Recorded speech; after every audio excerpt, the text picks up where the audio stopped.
નમસ્કાર, નિર્માણ ન્યૂઝની વિશેષ રજૂઆત હોટ ટોપિક કાર્યક્રમમાં હું છું આપણી સમક્ષ તનુ ઘડિક। દર્શક મિત્રો, હોટ ટોપિક કાર્યક્રમમાં આપણે ચર્ચા કરતા હોઈએ છીએ અલગ અલગ મુદ્દાઓ પર, જે મુદ્દાઓ પર વાત થતી હોય છે અને ખાસ કરીને જે મુદ્દાઓ ચર્ચામાં હોય છે, જેની પર વાત કરવી જોઈએ તે દરેક મુદ્દાઓ પર આપણે ચર્ચા કરતા હોઈએ છીએ। આજે વાત કરીશું કે જે સિઝનમાં જે રોગચાળો અત્યારે વકર્યો છે, ક્યાંક વરસાદ ધીમે ધારે તો ક્યાંક ભારે વરસાદ નોંધાઈ રહ્યો છે, જેના કારણે રોગચાળો પણ હવે ફાટી નીકળી રહ્યો છે। અનેક એવા જે વિસ્તારો છે કે જે સ્લમ એરિયાઝ કહી શકાય, ત્યાં રોગચાળો વધુ વકર્યો છે અને ખાસ કરીને જો વાત કરીએ તો રોગચાળો જ્યારે વકરે છે ત્યારે ઘણા એવા લોકો બીમારીમાં સપડાતા હોય છે અને ક્યાંક બાળકો પર તેની વધારે અસર થતી હોય છે। આ સમગ્ર મામલે આજે ચર્ચા કરીશું અને ચર્ચામાં આપણી સાથે જોડાઈ ગયા છે આયુર્વેદ નિષ્ણાત ડોક્ટર રજનીબેન। રજનીબેન, આપણું નિર્માણ ન્યૂઝ પર સ્વાગત છે। પહેલા તો થેન્ક યુ। જી, શરૂઆત કરીએ પહેલા તો શોની કે અત્યારે જે રોગચાળો વકર્યો છે અને ખાસ કરીને વાયરલ ફીવરના કેસમાં પણ ધરખમ વધારો થઈ રહ્યો છે। મલેરિયા છે, ચિકનગુનિયા છે, કોલેરાના કેસો પણ વધી રહ્યા છે। આ જે કેસમાં વધારો થઈ રહ્યો છે તેને લઈને કઈ કઈ બાબતોનું ખાસ ધ્યાન દેવું જોઈએ?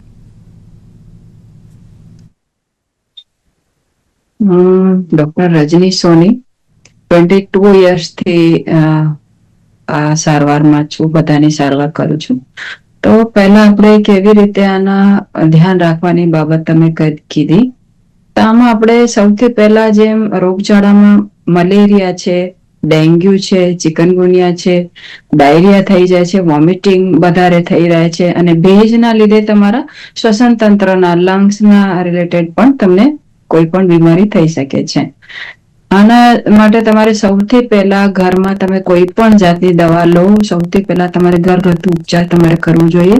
આયુર્વેદિક દવા પણ તમારે પછી હોય છે, એલોપેથી પણ તમારે પછી લેવાની હોય છે, પણ જેમ તમને તાવ આવી ગયો તો સૌથી પહેલા તમારે ગરમ પાણી પીવું સ્ટાર્ટ કરી દેવું જોઈએ અને લાઇટ ફૂડ લેવું જોઈએ, સિઝનલ ફ્રૂટ લેવું જોઈએ, વિટામિન સી વધારે ને વધારે માત્રામાં તમારે વિટામિન સી લેવા જોઈએ। જેમ કે વિટામિન સી માં હું તમને કહું કે આમળા, તમે 10 મોસંબી ખાઓ અને 1 આમળા ખાઓ એટલું તમને વિટામિન સી 1 આમળામાં મળે છે। તો આના માટે ડિટોક્સિફિકેશન કરવા માટે તમારે વિટામિન સી લેવું જરૂરી છે અને ડાયલ્યુશન કરો તો સૌથી વધારે તમને રિઝલ્ટ મળે। 1 ગ્લાસ પાણી લઈ અને એમાં 1 ચમચ તમને આમળાનું જ્યુસ લેવું છે સવારે અને સાંજે, તો તમારું ડિટોક્સિફિકેશન થાય। સ્ટ્રીટ ફૂડ થી તમારે બચવું જોઈએ, સ્ટ્રીટ ફૂડ ના લેવું જોઈએ, કારણ કે પાણી તમારું જે છે વધારે ને વધારે તમારા ખરાબ પાણીના લીધે પણ તમને આ રોગ થતા હોય છે।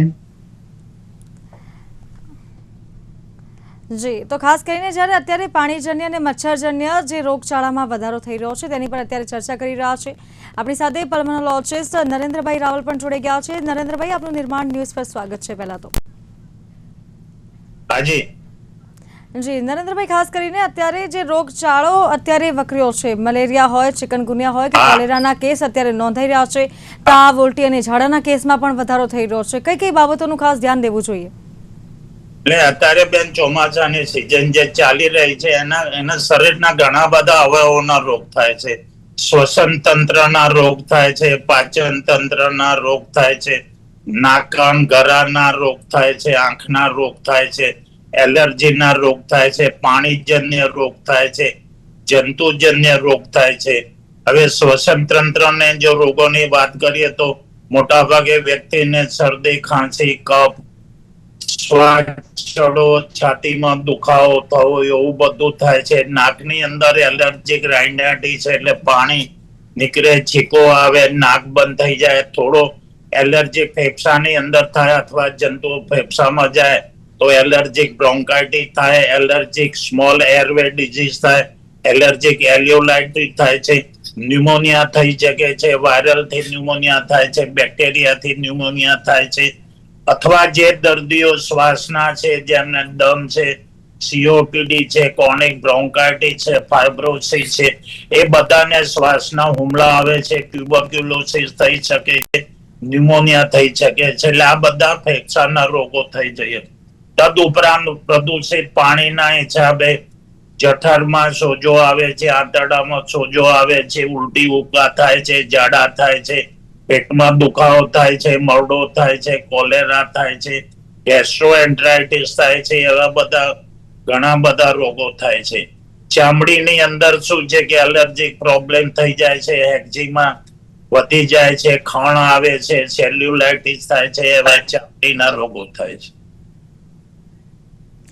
આ જ વસ્તુ નાકની અંદર જવાથી નાકની અંદર રાઇનાઇટિસ, સાઇનોસાઇટિસ આ બધું થાય છે. આંખની અંદર ખણ આવે છે, આંખમાં લાલ થઈ જાય છે. એટલે લગભગ ચોમાસાની સિઝનમાં શરીરમાં રૂટીનમાં જે કેસો થાય છે એનાથી 100 થી 150 વધુ કેસો થવાની શક્યતા છે. જી નરેન્દ્રભાઈ, અને ખાસ કરીને જો વાત કરીએ તો અત્યારે ક્યાંક વાયરલ ફીવરના કેસમાં પણ વધારો જોવા મળી રહ્યો છે. ગત વર્ષની તુલના કરીએ તો ઘટાડો છે એમ તો, પરંતુ અત્યારે જે રીતે સિઝનમાં વરસાદ પડ્યો છે, ઘણા એવા વિસ્તારો છે જ્યાં રોગચાળો ફાટી પણ નીકળ્યો છે. અને જો આંકડાકીય વાત કરીએ તો જે આંકડા વધી રહ્યા છે, રજનીબેન, અત્યારે જે ઝાડા ઉલટીના કેસ વધી રહ્યા છે, બાળકોમાં ક્યાંક અત્યારે વધુ પ્રમાણમાં જોવા મળી રહ્યું છે. આ સમગ્ર જે આંકડા સામે આવે છે તેમાં માતા પિતાઓ કઈ કઈ બાબતનું ધ્યાન દેવું જોઈએ બાળકો વિશે ખાસ? માતા પિતાને સૌથી વધારે એમનું પાણી અને ભોજન એ બે વધારે લગતા, અને સુવાની જગ્યા એની એકદમ હાઇડ્રેટેડ રાખવાની છે કે મચ્છર ના હોય, ઊંઘ ડિસ્ટર્બ ના થતી હોય. અને પાણીમાં સૌથી વધારે ઉકાળેલું અને ઠંડુ કરેલું આવી રીતે પાણી પીવાનું હોય. કે પછી આમાં તમે થોડુંક ચૂનો હોય છે, ખાવાનું જે ચૂનો હોય છે એ તમે નાખીને કરો તો બેક્ટેરિયલ એમાં વધારે ના થાય.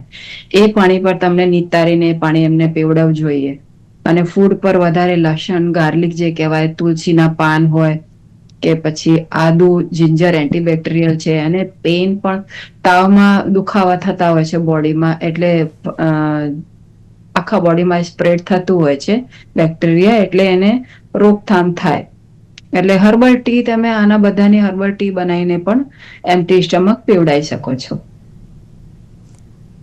જી મેમ, અને ખાસ કરીને અત્યારે જે રોગચાળામાં વધારો થઈ રહ્યો છે તેની સામે ક્યાંક ઇમ્યુનિટી સિસ્ટમ પણ વીક જોવા મળી રહી છે. અત્યારનું જે બહાર પીવા, જે બહારની ખાણીપીણી છે, ખાસ કરીને જે ફાસ્ટ ફૂડનો અત્યારે ટ્રેન્ડ ચાલી રહ્યો છે, અને ફાસ્ટ ફૂડના ટ્રેન્ડમાં ક્યાંક એ જ વાત મેં સૌથી પહેલા બતાવી હતી. સ્ટ્રીટ ફૂડ તમારે અવોઇડ કરવું જોઈએ, કારણ કે પેકેટ જે છે, જ્યુસ પેકેટમાં આવતા હોય છે. કોઈ પણ બહારની વસ્તુ જરાય આપણે ખવડાવવાની નથી છોકરાઓને. અને મેડિટેશન કે પ્રાણાયામ, એક્સરસાઇઝ, તમારે રોગ પ્રતિકારક શક્તિ વધારવાની બહુ જ જરૂરી છે નાના બાળકોની, કારણ કે એમના રોગ પણ વધારે જલ્દી વધતા હોય છે આમાં. તો ધ્યાન રાખવું જોઈએ. જરાક તમારે જોવા મળે સિમ્ટમ્સ એના, તો તમારે સૌથી પહેલા એનું કંઈક ને કંઈક તમારે ઘરગથ્થુ ઉપચાર કરીને ડોક્ટરને તમારે કન્સલ્ટ કરવું જોઈએ. જી નરેન્દ્રભાઈ, તમને પૂછવા માંગીશ કે અત્યારે જે રોગચાળો વધી રહ્યો છે અને ખાસ કરીને જ્યારે ઇમ્યુનિટી સિસ્ટમ વીક પડી રહી છે, બહારની ખાણીપીણીનો ટ્રેન્ડ વધ્યો છે, આવામાં ખાસ કરીને જે વધુ વયના જે લોકો હોય, જે ઘરડા લોકો હોય, તે લોકો પણ ક્યાંક હેરાન થતા હોય છે. તેમની પણ ખાણીપીણીમાં બદલાવ આવી ગયા છે, કેમ કે જે પહેલાના સમયમાં જે પ્યોર ઘી મળતું, પ્યોર તેલ મળતું, તેમાં પણ અત્યારે ભેળસેળ છે. તો એ બધી વસ્તુઓ ક્યાંક ભેળસેળમાં ક્યાંક હવે બુઝુર્ગો પણ હેરાન થઈ રહ્યા છે, જે ઘરડી ઉંમરના જે લોકો છે, ઘરડાઓ છે, તે પણ હેરાન થઈ રહ્યા છે. તો વધુ ઉંમરના લોકો કઈ રીતે ધ્યાન રાખી શકે પોતાનું? તમે આપે જે વાત કરી સિનિયર સિટીઝન ની વાત કરી, જે આપણા બધા સિનિયર સિટીઝન છે, વડીલ છે, 60-65 વર્ષની ઉંમરના, વધુ ઉંમરના છે, જેમને ડાયાબિટીસ છે, પ્રેશર છે, હૃદયનો પ્રોબ્લેમ છે, કાર્ડિયાક એટેક છે, અથવા હૃદય પમ્પિંગ ઓછું કરે છે, અથવા હૃદય એનલાર્જ થઈ ગયું છે, અથવા ધબકારા ઇરેગ્યુલર છે, જે દમના દર્દી છે, સીઓપીડી અથવા ક્રોનિક બ્રોન્કાઇટિસ ના દર્દીઓ છે, ફાઇબ્રોસિસ ના દર્દીઓ છે, અલ્સરેટિવ કોલાઇટિસ ના દર્દીઓ છે, કેન્સર ના દર્દીઓ છે. એટલે સિનિયર સિટીઝન ની અંદર એકાદ અથવા 2 રોગો તો રૂટીનલી જોવામાં મળે છે. આવું વાતાવરણ થાય છે ત્યારે એ લોકોની ઇમ્યુનિટી ઓછી થાય છે. ને બેન, છેલ્લા ઘણા સમયથી આપણે ડાયટ કોન્શિયસ બહુ થયા છે. ઘી, તેલ, ખાંડ, મીઠું, ભાત, ઘઉં બધું ખાતા ઓછા થયા છે. એટલે બેન ઇમ્યુનિટી પણ એક અથવા બીજી રીતે ઇમ્યુનિટીની પણ ઇફેક્ટ છે. તમે કહેતા હતા કે પહેલા આપણે દાળ ભાત રોટલી શાક કઠોળ બધું જ રેગ્યુલર ખાતા હતા, દૂધ પીતા હતા, ઘી ખાતા હતા. ઘી પીવાથી એવું કહેવાય છે કે દેવું કરીને પણ ઘી પીવું એવું કહેતા હતા, પણ અત્યારે આખો લોકોની વિચારસરણી બદલાઈ ગઈ છે. પોતે જાડા થઈ જાય છે એના હિસાબે બધા યંગસ્ટર તો છે ને એટલું બધું વજન ઉતારવાની પાછળ પડ્યા છે, પણ સિનિયર સિટીઝન ને આપણે કહેવાનું ભાઈ આ જે સિઝનની અંદર ઘરની અંદર જે કઈ સુપાચ્ય ખોરાક લેવાની જરૂર છે. સિનિયર સિટીઝન મોટા ભાગે બહારનું ઓછું ખાવા ટેવાયેલા છે, પણ ઘરની અંદર એમને નિયમિત ખાવું છે, નિયમિત પ્રવાહી લેવું છે ને વધુ તો બેન દિવસમાં 40 થી 50 મિનિટ બહાર ના ચાલવા જવાય તો ઘરની અંદર ચાલુ છે. સ્કૂલની અંદર જે આપણે હાથ પગ ઊંચા કરીને કસરત કરતા હતા, માર્ચ કરતા હતા, એ કરવાની જરૂર છે. મગજને શાંત રાખવાની જરૂર છે. બધા ફ્રૂટ લેવાની જરૂર છે, કઠોળ લેવાની જરૂર છે. હવે તો પ્રવાહી વધારે લેવું છે. પર કેજી 50 ml પ્રવાહી એટલે 60 કિલોના કોઈ વડીલ હોય તો એમને મિનિમમ 3 લીટર પ્રવાહી, સાદું પાણી, ચા, કોફી, દૂધ, જ્યુસ, લીંબુ પાણી, શરબત, દાળ, કઢી, સૂપ, પ્રવાહી વધારે લેવું છે. સુપાચ્ય ખોરાક લેવો છે. અને કઈ પણ પ્રોબ્લેમ લાગે, આંતરડાનો પ્રોબ્લેમ હોય અથવા ફેફસાનો શરદી ઉધરસ ખાંસી હોય તો નજીકના ડોક્ટરને સત્વરે બતાવવાની જરૂર છે. બધાના પોતપોતાના ફેમિલી ફિઝિશિયન બધા ડોક્ટર છે તો તરત એમને ઇન્ફોર્મ કરવાની જરૂર છે કે સાહેબ માને આવું થાય છે તો શું કરવું. કાં તો રૂબરૂ મળવું, કાં તો છે ને જે જરૂરી હોય તપાસ કરવી, પણ રેગ્યુલર વહેલું ડોક્ટરને બતાવવાની જરૂર છે. આપણે મોટા ભાગે ઘરની અંદર છે ને ઘણી બધી ગોળીઓ પડી હોય છે. કોરોનામાં આપણે ઘણી બધી દવાઓથી ટેવાયા હોય છે, એટલે જાતે દવા લેવી અથવા તો મેડિકલ સ્ટોર ઉપરથી દવા લાવીને પીવી અથવા તો કોઈ પણ જાતની બીજી પથીની પણ દવા લેવામાં વાંધો નથી, પણ ના માટે ને તો પછી બેસી રહેવાની જરૂર નથી. સત્વરે ડોક્ટરને બતાવવાની જરૂર છે. પાણીમાં પલળવાની જરૂર નથી. રેનકોટ પહેરવો છે.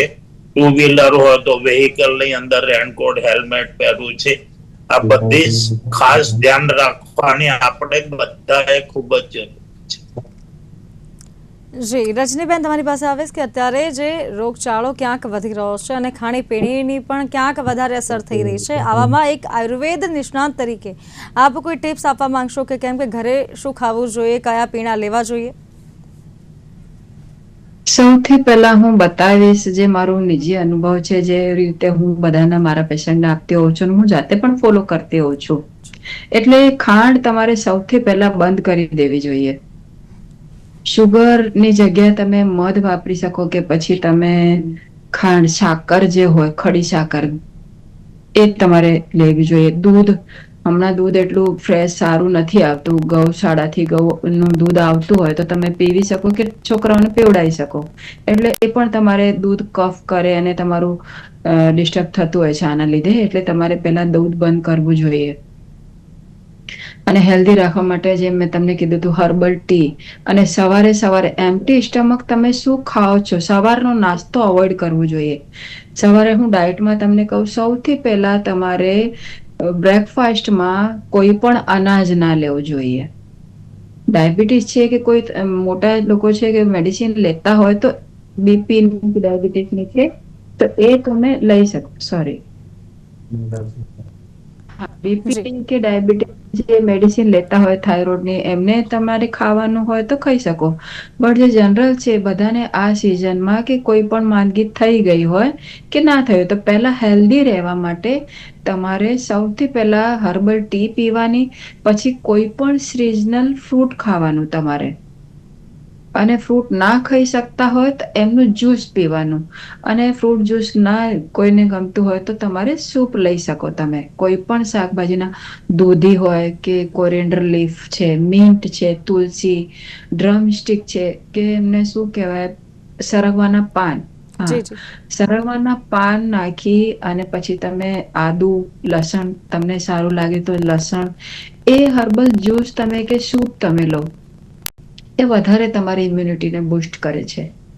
એટલે એમ્પ્ટી સ્ટમક આ લીધા પછી તમારે પ્રાણાયામ, એક્સરસાઇઝ કે તમારું રૂટીન જે હોય તમે કરી શકો. અને કફ હોય તો પણ જાતે નીકળી જાય છે. ઓકે, અને પછી તમે લંચમાં તમારે જે હોય 1 કપ કડ લઈ શકો, કે પછી સ્પ્રાઉટ્સ મગ લઈ શકો. સ્પ્રાઉટ જે પણ તમે ચણા છે કે મગ, તમે જે વસ્તુ તમે લેતા હોય સ્પ્રાઉટ્સમાં તમે લઈ શકો. અને 2 રોટલી 25-25 ગ્રામની હોય, અને શાક વધારે લેવું. ગ્રીન વેજીટેબલ હોય કે કોઈ પણ શાક હોય, ડે બાય ડે તમારે શાક ચેન્જ કરીને ખાઓ. અને આ સિઝનમાં થોડો કડવાશ તમારે વધારે લેવું જોઈએ મારા હિસાબે. જેમ કે લીમડો થઈ ગયો, કે પછી કારેલા થઈ ગયા. અને કાચા ના ખાઈ શકતા હોય તો શાક બનાવીને એવી રીતે તમારે લેવા જોઈએ. મને એ આપણા રોગને અમારી એન્ટીબોડી ફાઇટ કરે છે. તે વધારે સારી રીતે એમને હીલ કરી શકે છે, તમારી જાતને, તમારી બોડીને. તો હું એ જ કહેવા માંગુ છું. અને તમારે માંદગી છે તો એક ટાઈમ તમારે લંચ હોય કે ડિનર હોય, એક ટાઈમ કરવું છે. ઓકે, અને હેલ્ધી હોય તો 2 ટાઈમ તમે ખાઈ શકો છો. અને એક ટાઈમ તમારે ફ્રૂટ, વેજીટેબલ કે સૂપ તમારે લઈને આવી રીતે તમારી દિનચર્યા કરશો. તમારી ઇમ્યુનિટી સારી રહેશે, રોગ પ્રતિકારક શક્તિ તમારી સુરક્ષા તમે રક્ષણ કરશે. તો તમે વધારે ને વધારે દિવસે હેલ્ધી ને હેલ્ધી થતા રહેશો. અને વિચારોથી થોડાક વિચાર પર તમારે કંટ્રોલમાં રાખવા જોઈએ, કે આમને આમ થઈ ગયું તો મને આ સિઝનમાં કંઈક બીમારી થઈ જશે તો એટલે વિચાર પણ તમારે તમારા કંટ્રોલમાં રાખો. કારણ કે વિચારોથી પણ તમે બેક્ટેરિયલ ઇન્ફેક્શન તમને થઈ જતા હોય છે. શરદીના તમે વિચાર કરો તો તમને શરદી થઈ જાય.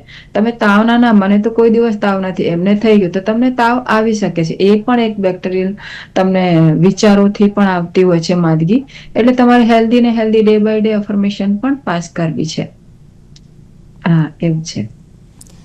જી નરેન્દ્રભાઈ, આપની પાસે આવીશ કે અત્યારે જેમ કેસમાં વધારો થઈ રહ્યો છે, આ બધા જે રોગચાળા વધી રહ્યા છે, બહારની ખાણીપીણીનું ટ્રેન્ડ અત્યારે વધી રહ્યું છે, એવામાં ક્યાંક જેમ રજનીબેને વાત કરી કે શુગર ઇન્ટેક ઓછો કરવો જોઈએ, રાઈટ? તો નરેન્દ્રભાઈ, અત્યારની જે યંગ જનરેશન છે, જે જીમ જાય છે, રેગ્યુલર એક્સરસાઇઝ કરે છે, એ લોકો ક્યાંક શુગર ઇન્ટેક ઓછું કરી રહ્યા છે, પણ તેની સામે ચીઝ, બટર અને આવી વસ્તુનું સેવન ક્યાંક વધારે કરી રહ્યા છે. તેની અસર કેટલી પડે છે આપણા શરીર પર? એટલે બેન, સુગર એટલે કે કાર્બોહાઈડ્રેટ, પ્રોટીન અને ફેટ એટલે ચરબી, આ બધાનું પ્રમાણ છે ને શરીરને જરૂર છે. સુગર બંધ કરવાથી આખી જિંદગી જીવાય નહીં, પણ સુગર ઓવર નથી લેવી. 1 કપની અંદર 2-3 ચમચી ખાંડ નથી નાખવી, પણ 1 ચમચી અથવા અડધી ખાંડ નાખવી છે. શરીરની જે મેટાબોલિઝમ પ્રક્રિયા થાય છે, જેને ચયાપચય ક્રિયા કરીએ છીએ, એમાં સુગર બળવા માટે જરૂરી છે. પણ જો વધારે સુગર લેવાની અંદર આવે ને તો એ ચરબીની અંદર રૂપાંતર થાય છે. એટલે સુગર લેવી છે, પણ આપણે બધા અત્યારે મોબાઈલ ને ટીવી ના બધાની અંદર આપણે એટલા બધા હેલ્થ કોન્શિયસ થઈ ગયા છે, અને બધું જ સુગર કેટલી લેવી, પ્રોટીન કેટલું લેવું, ફેટ કેટલું લેવું, બધું જ આપણને ખબર છે. એટલે સુગર લેવી નથી એવું નથી, પણ સુગર ઓછી માત્રામાં લેવી છે.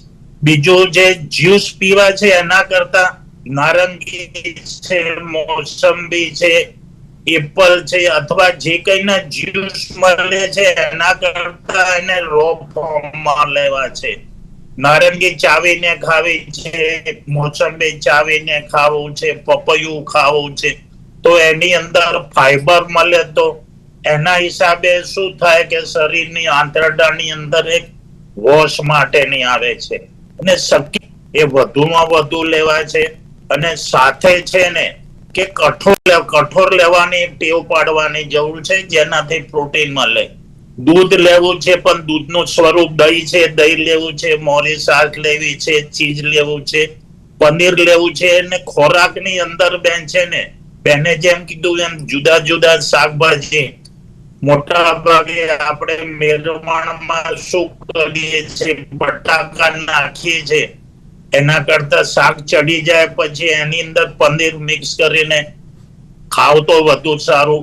ઓવર ઇટિંગ નથી કરવું. 2 રોટલીની ભૂખ હોય તો 3 રોટલી નથી ખાવી, તાજું ખાવું છે. પાણીનું પણ જમ્યા પહેલા જમ્યા પછી ક્યારે પીવું એ પણ આખું શાસ્ત્રમાં આપેલું છે. સવારે નાસ્તાની વાત રહી, જે લોકો અર્લી મોર્નિંગ નીકળે છે, વહેલા ઓફિસે નીકળે છે, બપોરે 2 વાગે ખાય છે, બ્રેકફાસ્ટ શબ્દ એ રીતે આવ્યો કે આખી રાત આપણે જે ફાસ્ટ કર્યો તો એને સવારમાં બ્રેક કરવાનો છે. ભારત સિવાય બીજા બધા દેશોમાં બ્રેકફાસ્ટ ઉપર એટલું બધું ઇમ્પોર્ટન્સ આપ્યું છે કે ભાઈ બ્રેકફાસ્ટ 40 થી 50% લેવો છે, 30% લંચ લેવું છે અને 20% ડિનર લેવું છે. એટલે તમે કઈ પરિસ્થિતિમાં જીવો છો, કયા ઓફિસર ગ્રેડમાં છો, તમારું કામની પ્રક્રિયા કેટલી છે, એની ઉપર ખાવાનો આધાર છે. આપણે બ્રેકફાસ્ટ બંધ નથી કરવો, પણ મારે બ્રેકફાસ્ટમાં શું ખાવું છે, દર 8 કલાકે ભોજન લેવું છે. સવારે 7 થી 8 બ્રેકફાસ્ટ, બપોરે 1 થી 2 જમવું છે અને સાંજે 8 થી 9 માં જવું છે. ને જમવાની અંદર બરોબર મગજને, મનને મોબાઈલ બંધ કરવો છે, ટીવી બંધ કરવું છે, કામ વગરની વાતો બંધ કરવી છે, મનને એકાગ્ર કરીને જમવું છે કે આ હું રોટલીને શાક ખાઉં છું, કે આ હું દાળ ભાત ખાઉં છું, કે આ હું દહીં કે કચુંબર ખાઉં છું. શાંતિથી થોડા પોજ આપીને જમવું છે, સુપાચ્ય જમવું છે, ટાઈમસર જમવું છે, પૌષ્ટિક જમવું છે, ઘરનું જમવું છે. આ બધું જ આ સિઝનની અંદર પિઝા ખાવા ગયા કે બર્ગર ખાવા ગયા કે 200 ml પેપ્સી પીધી કે એક આઈસ્ક્રીમ ખાધો, એમાંથી કોઈ ફરક પડવાનો નથી. એટલે નેગેટિવ વસ્તુને મગજમાંથી કાઢીને પણ જીવવું છે. પણ જો તમે તમારી દિનચર્યા બરોબર હશે, ઉઠવાનું બરોબર હશે, એક્સરસાઇઝ હશે, ચાલવાનું હશે, સુપાચ્ય ખોરાક હશે, તો તમને મોટા ભાગે કોઈ પ્રોબ્લેમ થવાની શક્યતા નથી. આપણે રોગોની વાત કરીએ છીએ, પણ સાથે તંદુરસ્ત વ્યક્તિની પણ વાત કરવાની જરૂર છે કે એ લોકોએ એમની ઇમ્યુનિટી કેવી રીતે વધારવી. એટલે તંદુરસ્ત માણસો સુપાચ્ય જમવું છે, નિયમિત સૂવું છે, કસરત કરવું છે. અને જે લોકો દર્દી છે, એ દર્દીને પોતાને તો ખબર હોય છે કે મારે આ ખાવું કે ના ખાવું, પણ છતાં કોઈક વખતે અડધો પેંડો ખાવાની જરૂર ઈચ્છા થઈ જાય અથવા 2-4 ગોટા ખાવાની ઈચ્છા થઈ જાય તો ખાવું. માણસ એક એવું પ્રાણી છે કે જેને ફક્ત ખાવાના બધા ટેસ્ટની ખબર પડે છે, સ્મેલની. બાકી કોઈ પણ પ્રાણીને ખોરાકની કોઈ ખબર પડતી જ નથી. અને માણસને સારું ખાવાથી માનસિક સંતોષ મળે છે. જે લોકો બિઝનેસમેન છે ને, એ જમીને કહે છે કે હાશ મેં આજે શાંતિ ખાધી.